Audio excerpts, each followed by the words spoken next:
سب سے بابرکت نکاح وہ ہوتا ہے جس میں سب سے کم خرچ ہو، برکت والا نکاح۔ ابتدا یہی سے ہوتی ہے ہمارے گھر کے، خاندان کی، معاشرے کی، سماج کی۔ زیادہ خرچ اگر ہوگا تو نکاح کیسا ہوگا؟ بے برکت ہوگا۔ یہ میں نہیں کہہ رہا ہوں، اللہ کے رسول صلی اللہ علیہ وسلم کی حدیث ہے۔ اور جب بنیاد ہی بے برکتی پر ہو جائے گی تو پھر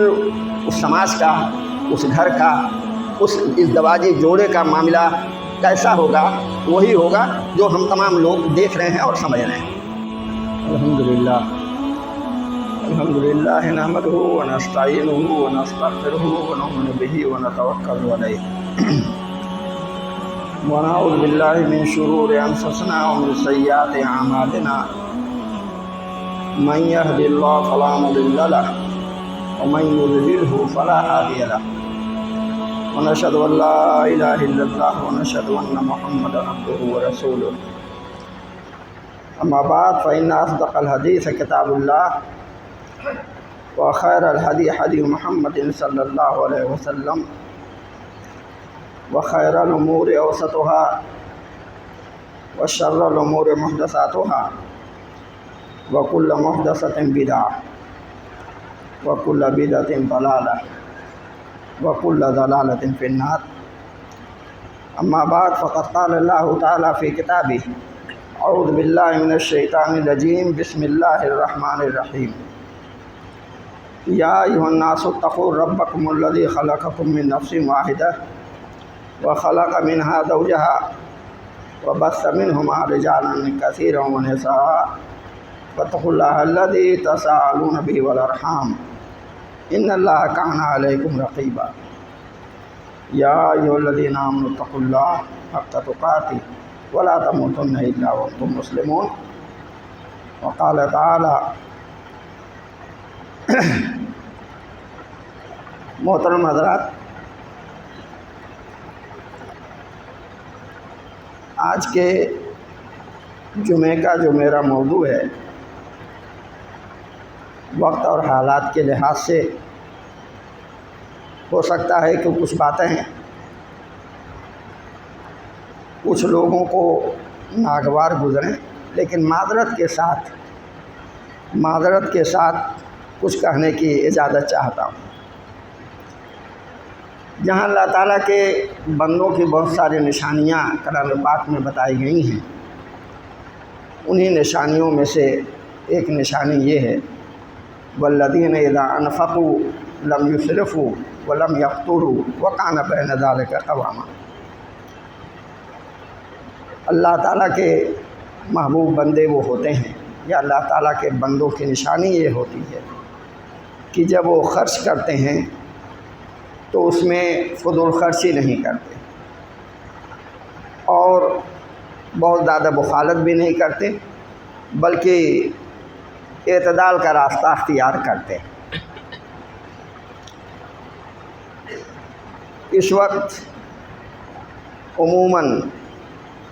جو ہمارا مسلم سماج ہے، میں غیر مسلموں کی بات نہیں کر رہا ہوں، مسلم سماج کی بات کر رہا ہوں، آئے دن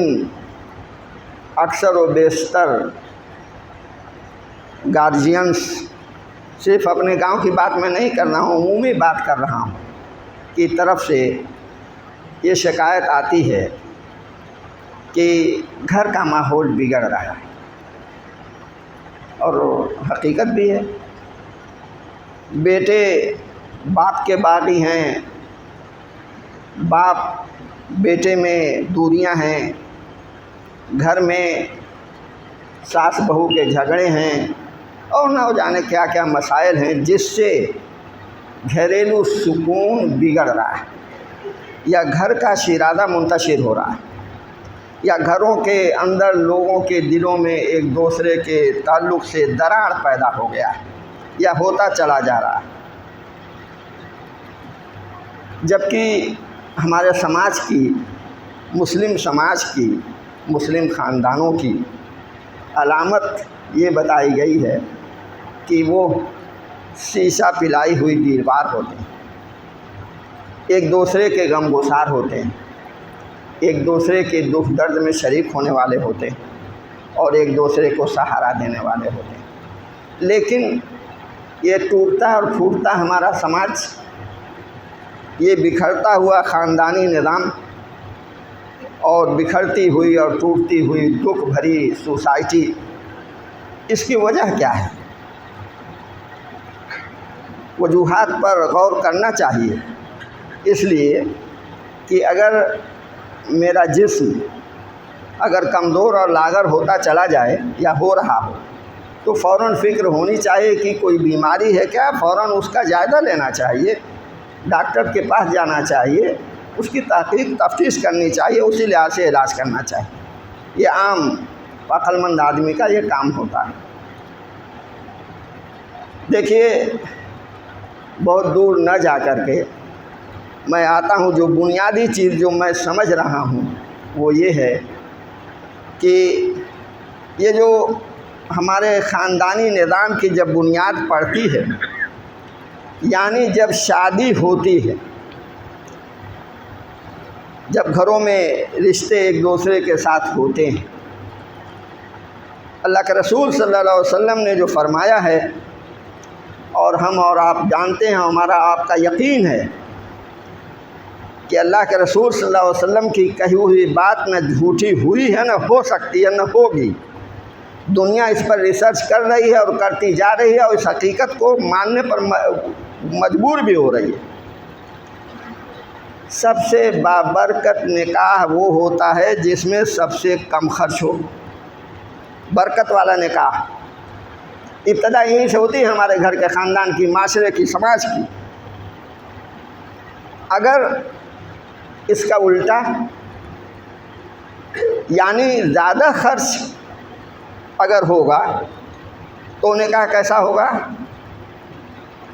بے برکت ہوگا۔ یہ میں نہیں کہہ رہا ہوں، اللہ کے رسول صلی اللہ علیہ وسلم کی حدیث ہے۔ اور جب بنیاد ہی بے برکتی پر ہو جائے گی تو پھر اس سماج کا، اس گھر کا، اس ازدواجی جوڑے کا معاملہ کیسا ہوگا؟ وہی ہوگا جو ہم تمام لوگ دیکھ رہے ہیں اور سمجھ رہے ہیں۔ آپ ذرا سوچئے، بڑی آپ کے اندر گھس کر کے بات کرنا چاہتا ہوں، میں اونچائی پہ نہیں جانا چاہتا۔ ہمارے پاس جو آمدنی ہے یا جو ہمارے آمدنی کے ذرائع ہیں، جو شادی بیاہ میں ہم خرچ کرتے ہیں یا جس کی بنیاد پر ہم شادی بیاہ میں شان و شوکت دکھاتے ہیں یا فضول خرچی کرتے ہیں، کہاں سے آتا ہے؟ کہاں سے آتا ہے؟ ہمارے سماج کا تقریباً 80% نوجوان خلیج میں ہے، کماتا ہے، آپ کے پاس بھیجتا ہے۔ یقین مانیے اگر آپ ان کی محنت دیکھ لیں اور وہاں رہنے کا انداز اگر آپ دیکھ لیں اور کس طرح سے محنت اور مشقت کی وہ زندگی گزارتے ہیں وہ اگر آپ دیکھ لیں، والدین خاص طور سے یا وہ بھائی جو یہاں رہتے ہیں وہاں انہوں نے دیکھا نہیں ہے، تو پھر یقین مانیے کہ ٹھنڈا پانی بھی ہم نہیں پیئیں گے اس بچے کو سوچ کر۔ میں دیکھتا ہوں، ہر سال دیکھتا ہوں، ملاقاتیں ہوتی ہیں، خون کے آنسو روتے ہیں بیچارے،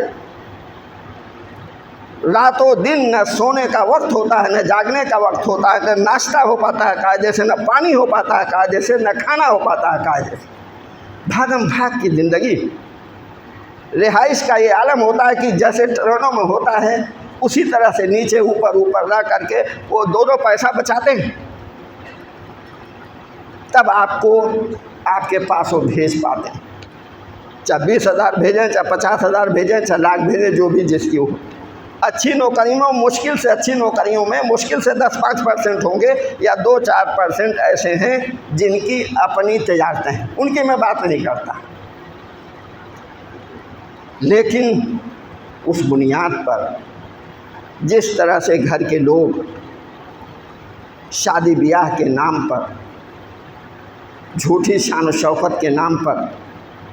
دکھاوا اور ریاکاری کے نام پر